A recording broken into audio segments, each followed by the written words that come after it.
होइन यो मेरो खेतको घाँस कसले चाहिँ चोरेर लान्छ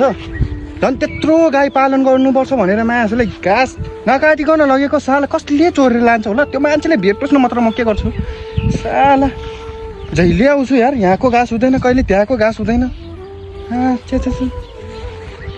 कसले हो न भेट्यो भने पख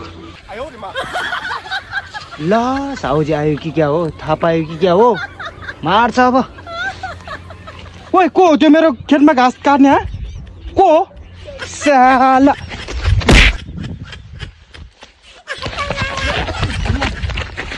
पख साला यसले पो लाँदो रहेछ मेरो जहिले घाँस यार पख्न मान्छे त चिन्यो नि अर्को पालि तँलाई आउनु मात्र खुट्टा नभाजी छोडिदिनु तँलाई पख्न